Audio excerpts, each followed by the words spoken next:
Here in Townsville, it was supposed to be a celebration of this new season beginning for the North Queensland Cowboys. At the moment, they've got their tails between their legs because the Roosters lead them 22 points to nil, 4 tries to nil in this opening half. The Cowboys certainly had their chances, but who could have thought this would be as one-sided as it has been, Brandy? No, I guess no one thought it was. What a statement it's been by the Roosters in the opening 14 minutes of the season. They've made some errors. The Cowboys have made errors too, but the Cowboys haven't been able to capitalise on the errors that the Roosters have made, where the Roosters have. There's been some drop ball out there. Look, Justin O'Neill, I don't know if he can dig a hole big enough, because he's had an absolute shocker on the wing there, and every time they have kicked the ball to him, there's been a result for the Roosters. So I guess Justin O'Neill can expect, if he's on the field, some more kicks, some more high kicks from Mitchell Pearce. And Pearce's kicking game has been absolutely perfect. Couple of short kicks for Jennings and for the other try too from Aiden Guerra. Take a look at some numbers from the first half. The Cowboys are just 40% of possession.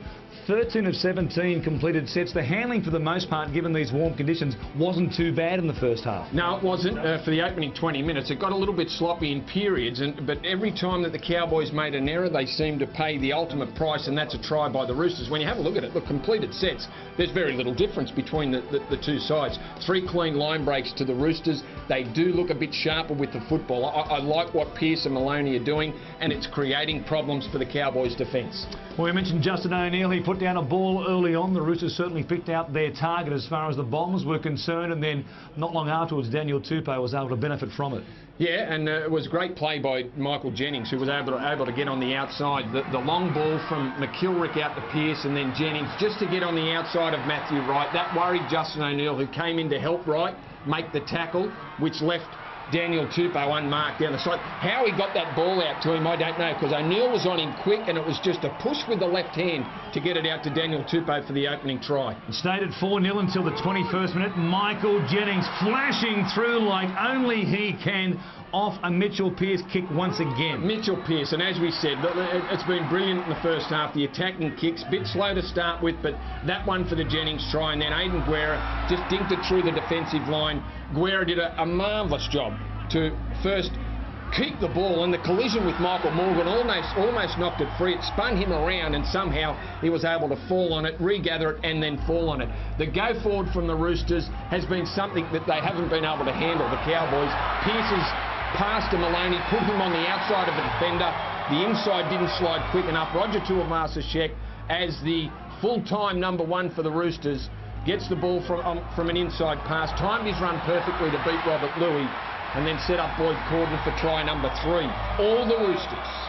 It certainly has been, of course, and they've had some helping hands, and, well, helping hands and couldn't catch the ball on the part of Justin O'Neill. I don't remember Justin O'Neill having issues under bombs at the Melbourne Storm like he's had so far here tonight. It's been quite incredible. Yeah, he's had I think his confidence is completely shot. The last high kick that he tried to take, he was up off the air, and he hasn't needed to be in the air because there was no Rooster there to really contest the football. Never jump when you don't have to jump.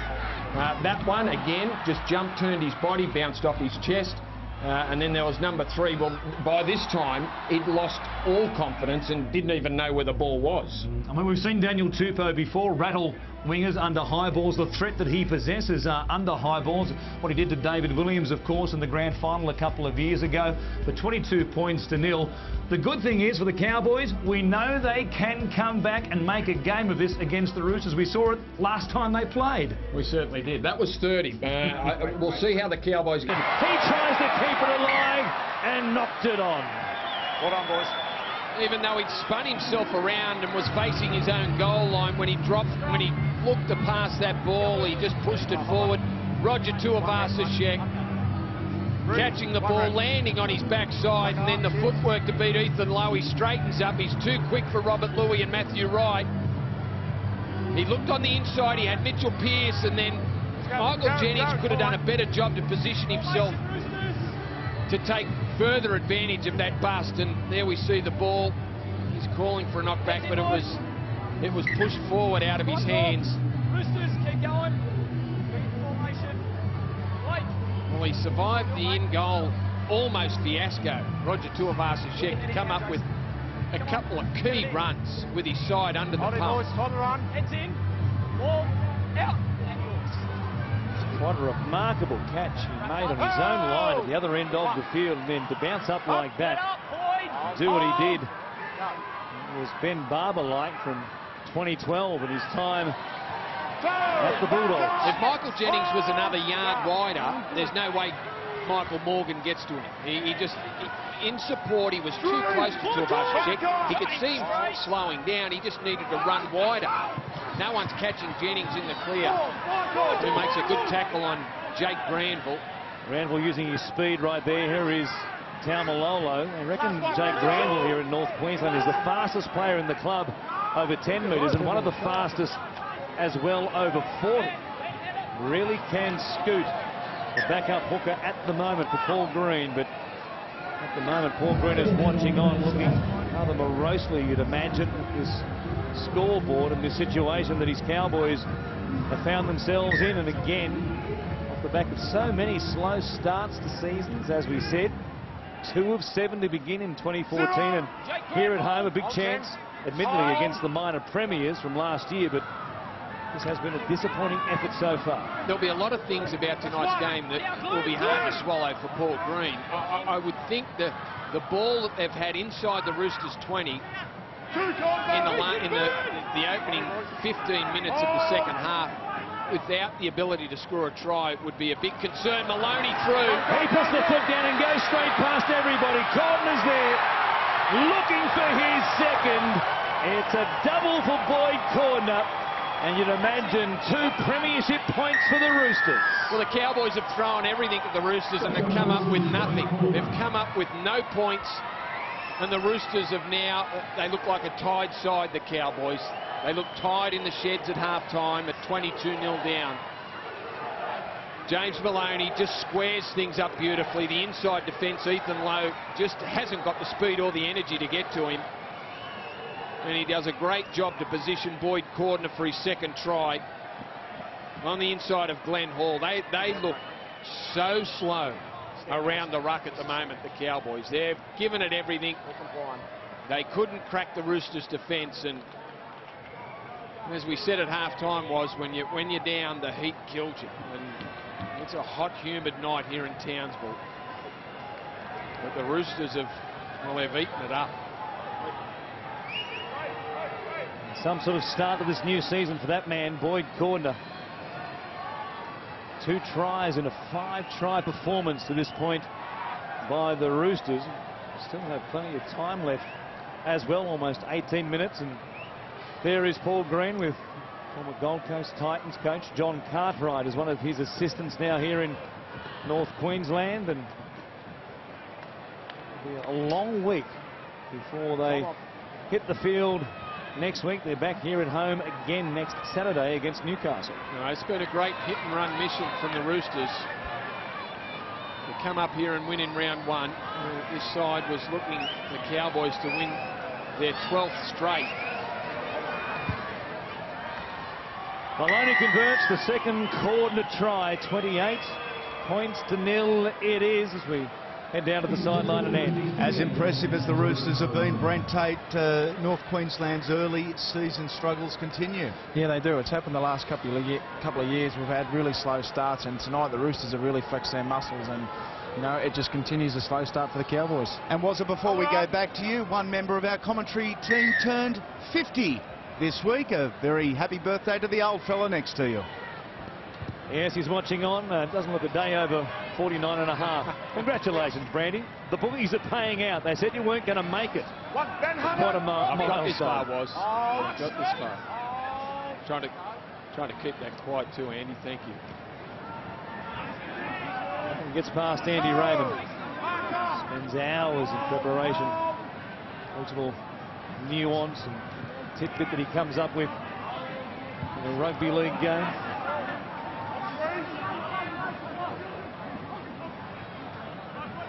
Here's Guerra, working it forward for the Roosters, trying to find a little nuance himself. A real combination immediately here with Mitchell Pearce on this right-hand side of the field.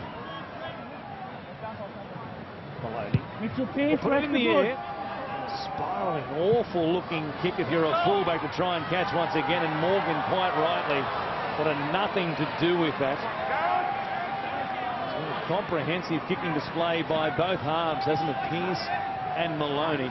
What an opening, both on the ground and in the air.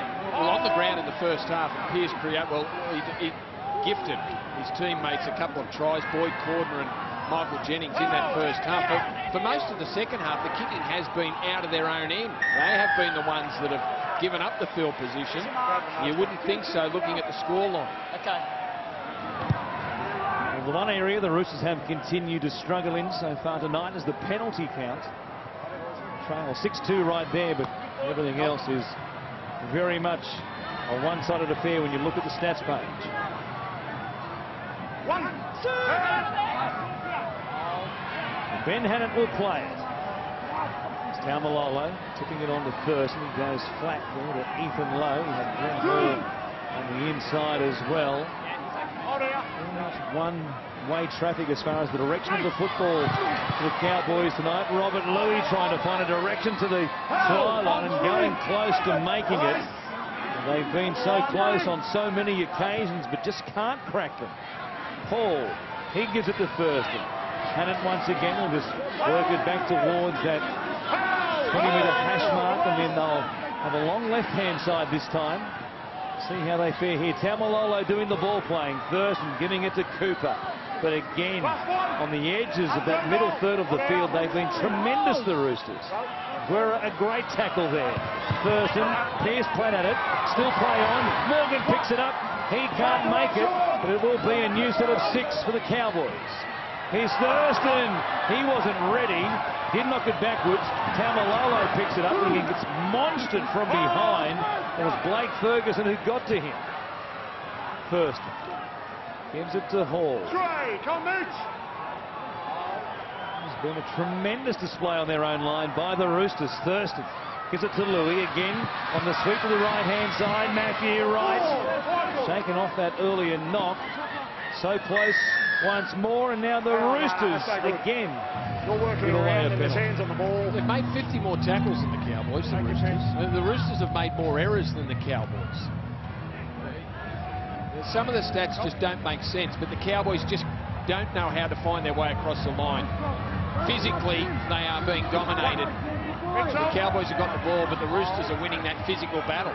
Cowboys have had twice as many players inside the Roosters 20 than the Roosters have had at the other end of the field. And here they are, putting it down. Pearce has support. Kenny Dow is there. Loses the ball backwards.